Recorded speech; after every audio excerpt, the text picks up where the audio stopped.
My name is Chloe Thomas. I'm 32 years old, and if you'd asked me 3 weeks ago what hurt the most, I would have said losing my father's side of the family long before they ever admitted they'd abandoned me. But I was wrong. The worst pain wasn't being ignored. It was watching my 8-year-old son realize, for the first time, that he was the only child in the room who didn't matter. And the people who taught him that lesson were his own grandparents. If someone had told me that a dinner over expensive steaks would completely change the future of our family, I never would have believed it. But that's exactly what happened. It started on a quiet Sunday afternoon.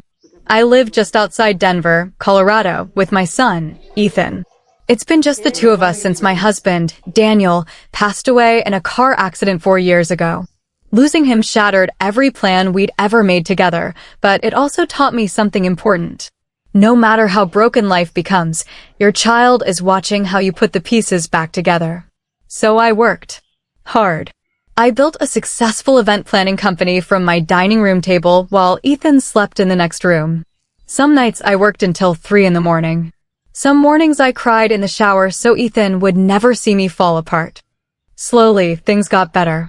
Our little apartment turned into a beautiful townhouse. Ethan had his own bedroom. We took vacations once a year. Life wasn't perfect, but it was peaceful. The only part of my life that never healed was my relationship with my parents. My father, Richard, had always believed success belonged only to people with traditional families. After Daniel died, he treated me like I had somehow failed. My mother, Linda, never argued with him. She simply stayed silent. That silence hurt almost as much as his words. Still, I kept trying. Every birthday, every Thanksgiving, every Christmas. I packed Ethan into the car, drove 45 minutes to their house, smiled through awkward conversations, and pretended we were still a family. I did it for one reason. I wanted Ethan to know his grandparents. Children deserve that chance, even when adults don't deserve the title. My younger brother, Jason, lived only 10 minutes away from our parents with his wife and their 3 children. To my parents, Jason's family was perfect. Perfect house. Perfect marriage. Perfect grandchildren. Every conversation somehow became about them. Every photo on the living room wall featured Jason's kids. Every story my parents told ended with one of their accomplishments. Ethan noticed. Kids always notice. He never complained. He just quietly asked questions on the drive home. Grandpa didn't ask about my baseball game today. Grandma forgot my birthday again? Why are there pictures of everybody except me? Each question felt like another tiny crack in my heart. I always gave him the same answer. They love you in their own way. Even though, deep down, I wasn't sure that was true anymore. 2 weeks ago, my mother called. "Don't forget Sunday," she said cheerfully. "We're celebrating your father's birthday at Hawthorne Steakhouse." That caught my attention immediately. Hawthorne wasn't an ordinary restaurant. It was the kind of place where people celebrated promotions, anniversaries, and retirement parties. Reservations were nearly impossible to get. Their steaks started at around $100. My father had never willingly spent that kind of money on anyone. What made Dad choose Hawthorne? I asked. Oh, my mother laughed. He wanted to do something special for the grandchildren. I smiled. Maybe this was it. Maybe after all these years, my parents were finally trying. Maybe Ethan would finally feel included. When I told him about the dinner, his eyes lit up. Really? Grandpa picked the fancy restaurant. He did. Does that mean we're celebrating together? I think so. He spent almost an hour deciding which shirt to wear. He even asked if he should bring the thank you card he'd made for Grandpa.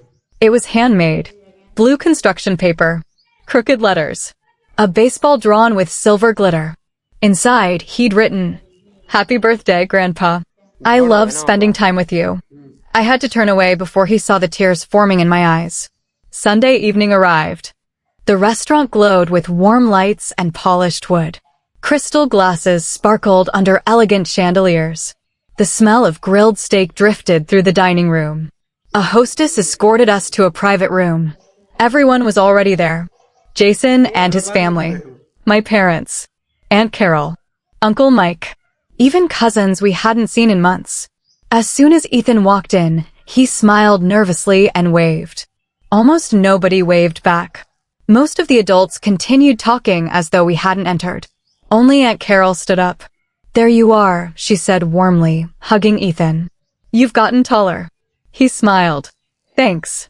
For a brief moment, I thought maybe I'd imagined all the distance. Maybe tonight really would be different. We sat down. The menus arrived. Before anyone could open them, my father stood and tapped his glass. "I've already taken care of dinner," he announced proudly. "I pre-ordered everyone's meals." People clapped. Jason grinned. The kids looked excited. Dad continued. "Every grandchild is getting the 28-ounce premium Wagyu ribeye." Several children cheered. One whispered, "That's the one Uncle Jason said costs $120. The adults laughed. Servers began placing enormous sizzling steaks in front of each child. 1, 2, 3, 4. Each plate looked incredible. Perfect grill marks. Garlic butter melting on top. Golden mashed potatoes. Fresh asparagus. The smell filled the room. Ethan watched every plate pass by. His smile slowly faded. The waiter reached the end of the table. Then, he walked right past Ethan. No plate. No explanation. Just empty space. Ethan glanced at me, then at Grandpa, then back at the empty table in front of him. He whispered so quietly only I could hear it. "Mom, I think they forgot mine." The room suddenly felt ice cold. I looked toward my father, expecting him to call the waiter back. Instead, he calmly picked up his knife and fork. Not a single word. Not even a glance toward Ethan. For a few seconds, I honestly believed he hadn't noticed. There was no way a grandfather could watch every grandchild receive a meal except one and simply ignore it. I cleared my throat. "Dad." He looked up with the kind of expression people wear when someone interrupts them over something trivial. "Yes." I think Ethan's steak didn't come. Instead of looking surprised, he sighed. Oh. Then he reached for his water glass. That wasn't a mistake. The entire room went silent. Even the children stopped talking. I stared at him, waiting for the rest of the sentence. There had to be another sentence. There wasn't. "What do you mean that wasn't a mistake?" I asked. He shrugged. "We only ordered the premium steaks for the grandchildren." I blinked. "Ethan is your grandchild." My father leaned back in his chair. I said the grandchildren who are actually part of this family. The words hit me harder than I expected. My chest tightened. Across the table, Jason suddenly became very interested in cutting his steak. My mother kept staring at her napkin. Nobody spoke. Nobody defended us. I looked down at Ethan. He was trying very hard not to cry. "Grandpa," he asked quietly, "did I do something wrong?" For the first time all evening, my father looked directly at him. "No, you just weren't included this time." As if that somehow made it better. As if an 8-year-old could understand being excluded simply because someone decided he wasn't important enough. The waiter appeared beside me, looking uncomfortable. "Ma'am," he whispered, "would you like me to bring another steak?" Before I could answer, my father interrupted. "No." The waiter froze. Dad smiled politely. "She can order separately if she wants." Separately. As though my son were a stranger who had wandered into a private party. I felt my hands shaking. "I cannot believe you're doing this." Dad frowned. "Oh, Chloe, don't make a scene." "A scene?" I almost laughed. "You intentionally excluded my child." I made a financial decision. A financial decision? The Wagyu steaks were expensive. I looked around the table. There are 4 other grandchildren here. He nodded. Exactly. So buying one more would have ruined you? It isn't about the money. Then what is it about? He took a slow sip of water before answering. Jason's children spend time with us. I stared at him. We see Ethan only on holidays. I couldn't believe what I was hearing. We see you only on holidays because you never invite us. He waved a dismissive hand. You could always visit more. I almost reminded him that I'd invited them dozens of times.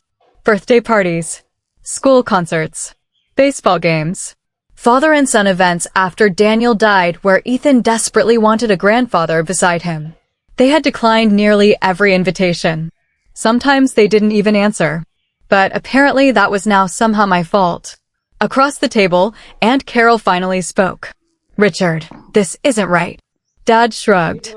I don't need parenting advice from my little sister. It's not parenting advice. It's basic decency. My mother finally looked up. Carol. No, Linda. Carol's voice was calm but firm. Look at that little boy. Everyone looked at Ethan. He wasn't crying anymore. That somehow hurt even more. He was staring at the empty place setting in front of him as though he were trying to understand what he'd done to deserve it. Children blame themselves first. Always. My mother swallowed hard. Maybe we should just order him something. Dad immediately answered. If Chloe wants him to eat steak, she can pay for it herself. I slowly stood. The chair scraped loudly against the hardwood floor. Every eye followed me. I reached into my purse and removed the birthday card Ethan had spent all afternoon making. Without saying a word, I walked around the table and placed it in front of my father. He smiled. Thank you. I shook my head. No. I opened the card. Inside were Ethan's crooked handwritten words. Happy birthday, Grandpa. I love spending time with you. I gently closed it again. You don't deserve this. Then I tore it in half. The room gasped. Piece by piece. Slowly. Carefully. Until the handmade card became tiny scraps of blue paper lying on the white tablecloth. Ethan looked up at me. Not scared. Not confused. Just watching. I knelt beside him. Buddy. He nodded silently. We're leaving. But he looked at the stakes. Then at his cousins. Then back at me. I don't want Grandpa to be mad. My heart broke. Sweetheart. I brushed his hair away from his forehead. You didn't do anything wrong. He whispered something so softly I almost didn't hear it. I just wanted to eat with everybody. I pulled him into my arms. I know. As we started walking toward the door, my father called after me. Oh, don't be so dramatic. I stopped, turned around, walked back. The room held its breath. Dad smirked, clearly expecting me to apologize. Instead, I leaned forward just enough for everyone to hear. You think this dinner cost you $120? He frowned. It didn't. I looked him directly in the eyes. It cost you your grandson. His smile disappeared. For the first time all evening, he looked uncertain. I took Ethan's hand. We walked through the restaurant without saying another word. Outside, the cool evening air hit our faces. Neither of us spoke until we reached the parking lot. When we got inside the car, Ethan quietly buckled his seatbelt. He kept looking out the window. Finally, he asked, Mom? Yes. Am I really part of this family?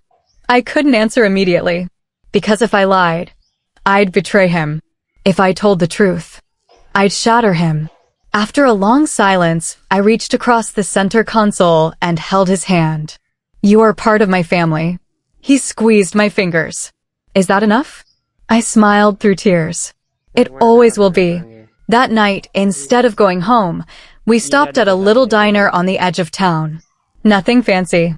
Just burgers, fries, and chocolate milkshakes. The waitress noticed Ethan looked sad. She brought him an extra scoop of ice cream and whispered, Every birthday deserves dessert. She thought we were celebrating. She had no idea she had shown my son more kindness in 30 seconds than his own grandparents had shown him in 8 years. As I watched Ethan slowly smile again, I made a promise to myself. I would never again beg anyone to love my child. Not my parents. Not my relatives. Not anyone.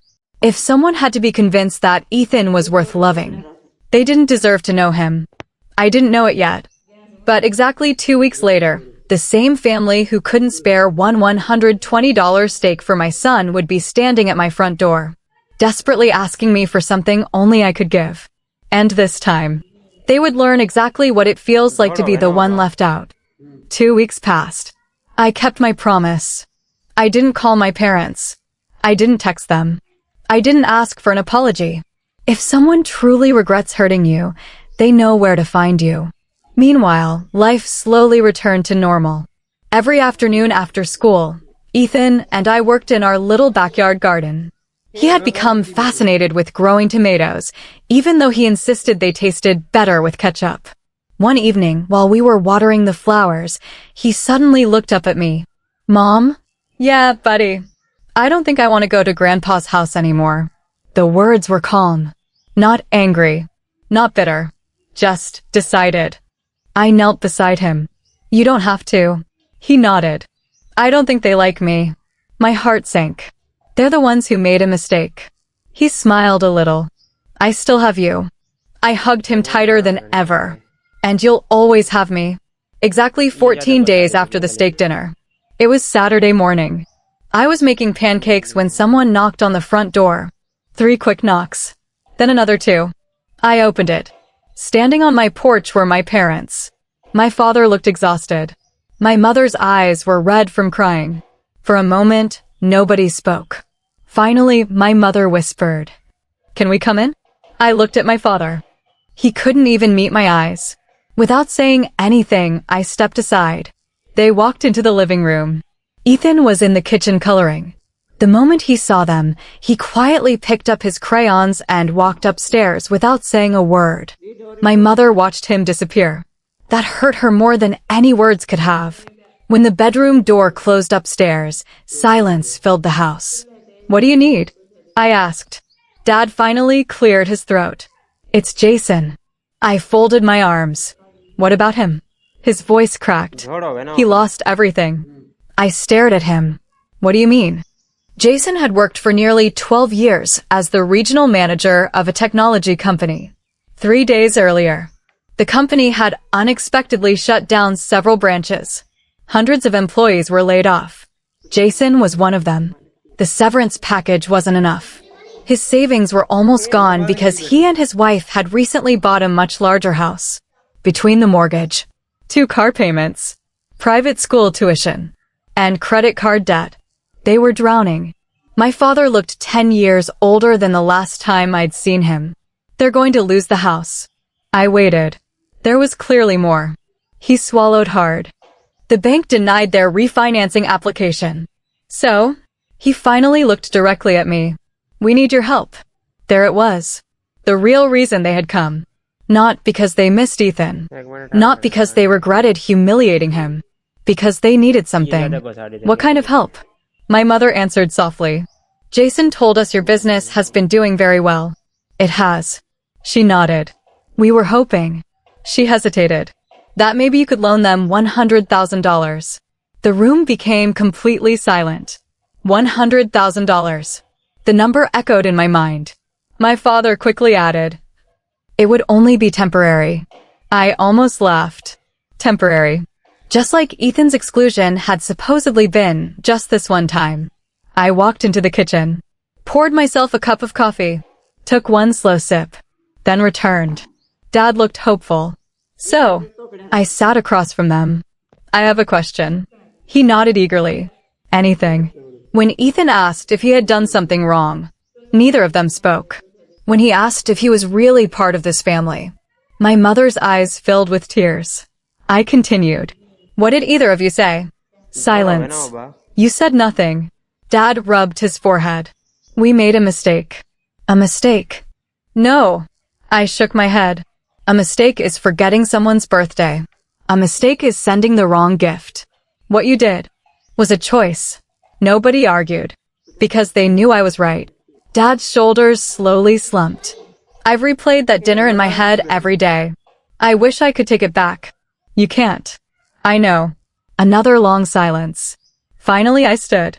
"I'll be right back." I walked upstairs. A minute later I returned carrying a small white envelope. Dad looked relieved. He actually smiled. He thought it was a check. I placed the envelope on the coffee table. He picked it up, opened it. Inside was a single folded piece of paper. He unfolded it. It was Ethan's drawing. A picture of our little family. Just me and him. Above our heads he'd written in bright blue letters, "My family, no grandparents, no uncles, no cousins, just us." Dad stared at it for a long time.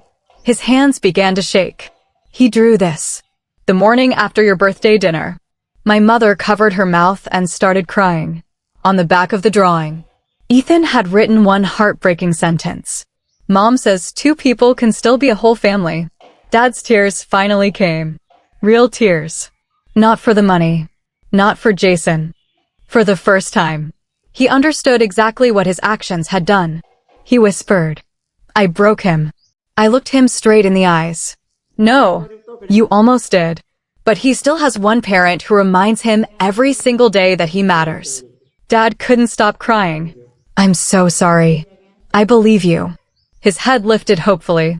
"But forgiveness doesn't erase consequences." He slowly nodded. "I understand. As for the money," I paused. "I won't be loaning Jason $100,000. His face fell. "But before you think it's revenge, I need you to understand why." I took a deep breath. My savings are Ethan's future, his education, his dreams, his security. I spent years building that future alone. I'm not risking it for adults who only remember I exist when they need help. Neither of them argued, because there was nothing they could say. As they stood to leave, Ethan quietly came downstairs. He looked at his grandparents. My mother knelt down. "I'm sorry." He smiled politely. "It's okay. No anger. No tears. Just kindness. Sometimes, kindness hurts more than revenge." Before walking out the door, my father turned around one last time. "I don't know if you'll ever let us back into your lives." I answered honestly. "That decision isn't mine anymore." He looked confused. "It's Ethan's." They left without another word. I watched their car disappear down the street. Then Ethan slipped his small hand into mine. "Mom?" "Yeah. Can we have steak tonight?" I laughed through my tears. "Absolutely." That evening, we grilled 2 simple steaks in our backyard. Nothing fancy. Nothing worth $120. We ate under the warm summer sky, laughed at Ethan's terrible jokes, and finished dinner with chocolate ice cream. And as I watched my son smile, I realized something. The most valuable meal a child will ever eat isn't the expensive one. It's the one where they know, without a single doubt, that they belong.